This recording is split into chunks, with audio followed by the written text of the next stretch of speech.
Okay, welcome to Algebra 1 Semester 2. This unit is on absolute value graphing transformations. It's the first section in Unit 6. We're going to do a little bit of a review. This is the very beginning of this class. So how you use these videotapes is you pause and take notes and rewind and think over what I'm doing as often as you need to. You're expected to have your notes taken when you come to class. So what you need to do is when you have questions for me, put a little note in your notes, because at the beginning of class I start out by asking what questions you have from the notes. So here we go. Identify one ordered pair that is a solution of this equation. This is kind of a guess and check.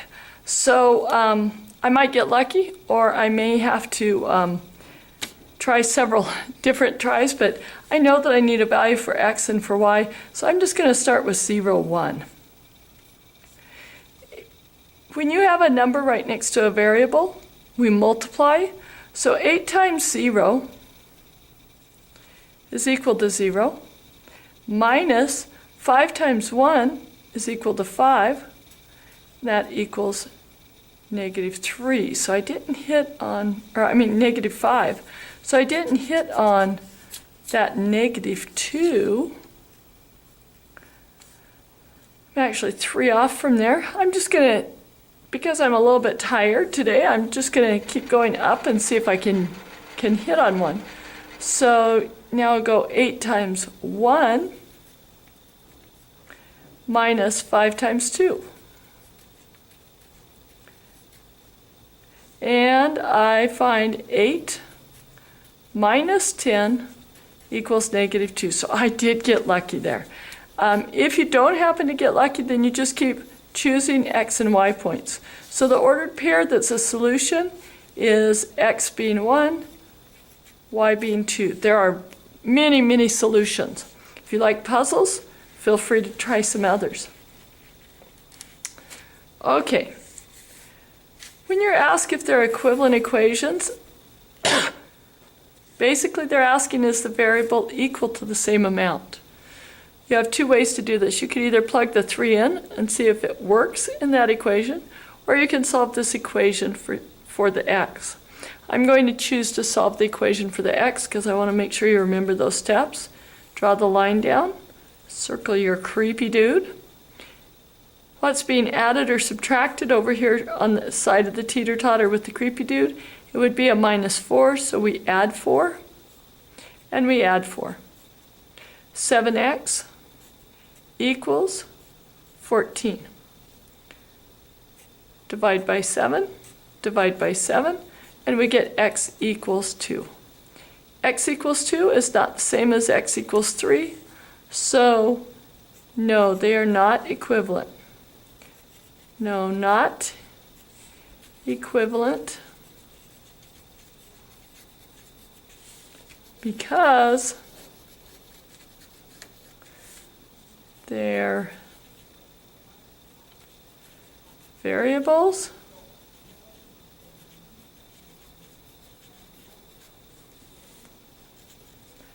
are not equal.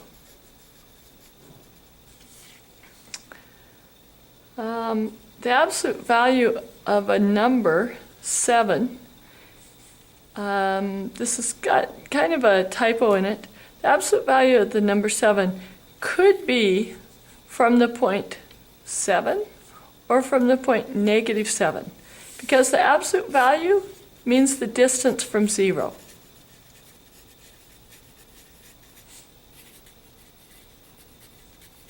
So literally, if you think about that on the number line, there's 0, 7 units that way would be +7. 7 units that way would be -7. Okay, the next section, what they're wanting you to do is they're wanting you to plug in this value after the semicolon in place of the variable. So we have 5 minus 2 equals 3. 5 minus 2 is 3. It equals 3, so yes, that is a solution. We plug 3 in for the variable, so 6 times 3 is greater than or equal to 20. 6 times 3 is 18. Is 18 greater than or equal to 20? No, so that's no solution.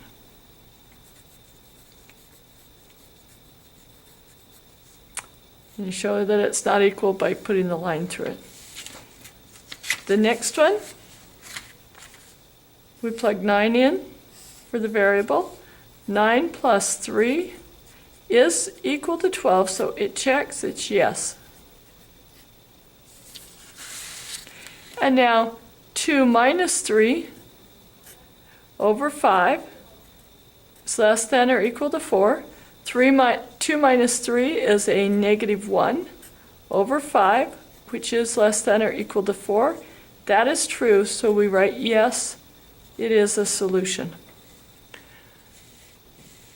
Now we are wanting to solve for an unknown. Remember, in solving for the unknown, from Algebra 1, we draw the line down the equal sign. We want to keep it balanced. Anything we do on this side, we have to do on this side. And now we spotlight what I call the creepy dude. It's just somebody that stands out, and you're not sure if he's good or bad. And to get everything cleared out around him is our goal, to get him all by himself so we know what he is. We look at the equation and we ask ourselves, is there anything being added or subtracted to that unknown? There is a positive 8. To get rid of that, we'd go minus 8. X equals negative 28. You're done. To check that, you would plug that negative 28 back in. Negative 28 plus 8 would be a negative 20, so it does check. Draw your line down, circle your creepy dude. You ask what's being added or subtracted. Remember on this one that when a variable is right next to a letter, it means multiply. So we can't take that out until after we've taken out the add subtract. Negative 4, to get rid of that, we need positive 4. So we have 29 equals negative 9m. Now to get rid of this multiply, we need to divide by that number. These cancel and we get m equals negative 29 over 9. Don't be afraid to have a fractional answer. Next one's a pretty fast one. We look at that, all that's happening is x is being multiplied by negative 7, so we divide by negative 7, and we get that x equals negative 5. On the next one, you notice as you circle your creepy dude or spotlight him, there's 2 of them. That means that you can actually subtract 4 minus 7 and just have that y factored out. 4 minus 7 is negative 3y equals 9. Divide by negative 3 on each side. Get that canceling. Y equals negative 3.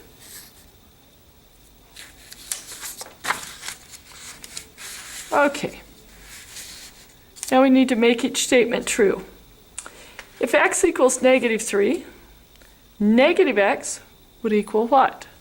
Well, in order to go from x to negative x, we had to multiply by a negative 1. To go from negative 3 to this answer, we would need to do the same thing. Negative 3 times negative 1 would be positive 3.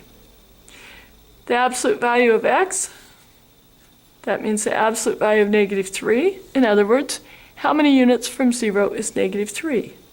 That would be 3. If x is 14, then negative x, well, again, we multiplied by a negative number. Multiplied by a negative number, it would be negative 14. Now we're asked, what's the absolute value of positive 14? How far is positive 14 from 0? It is 14. If x equals negative 5.6. What is negative x? Well, we multiply by a negative 1, multiply by a negative 1, it'll be positive 5.6. Absolute value of x, which is negative 5.6. Negative 5.6 is 5.6 units from 0.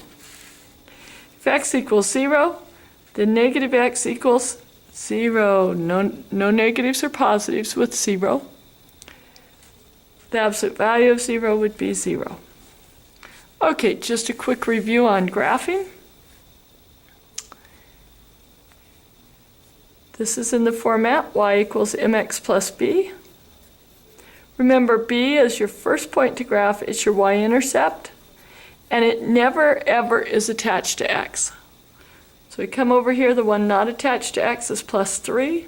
We go to plus 3 on the y-axis. Now your m is your slope. Slope is always rise over run. We never fall. I want you to rise and then just run to the left if it's negative, to the right if it's positive. This would be 7 over 1. So we would rise 7 and run 1 to the left.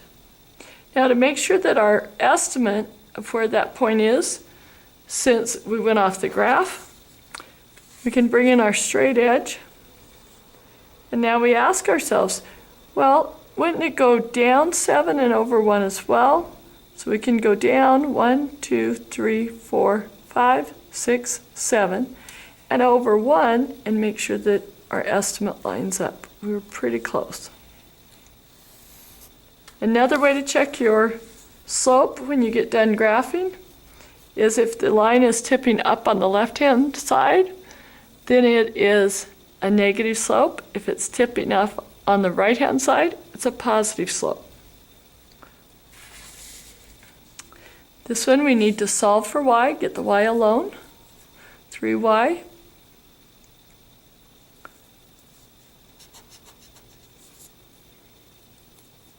equals, now we would subtract 6 from each side, 6x.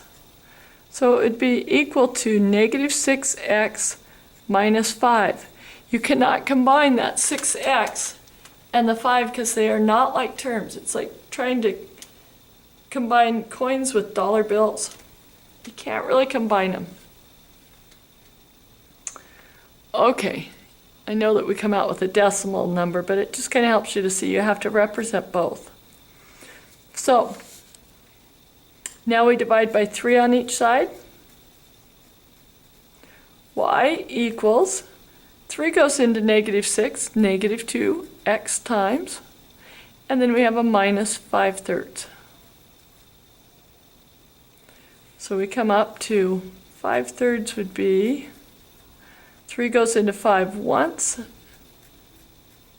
1 2/3, but it's a negative, so my mistake, we wouldn't go up, we would go down 1 2/3.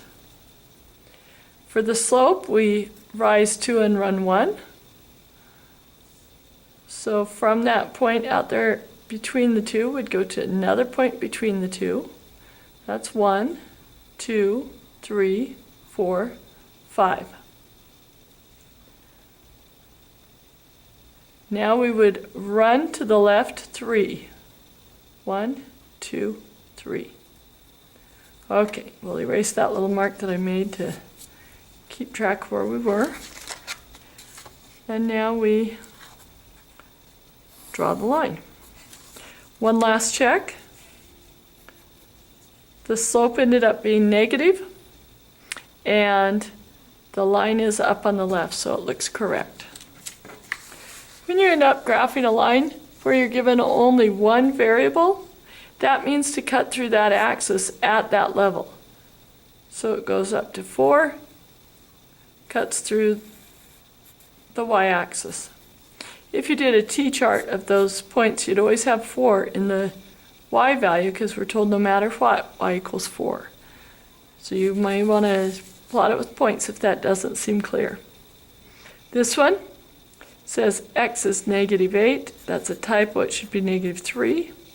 please go to -3 on the X and draw a line right through that. That's exactly how you would do that.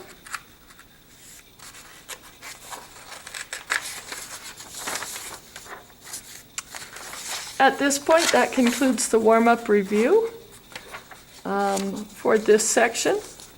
Thank you very much.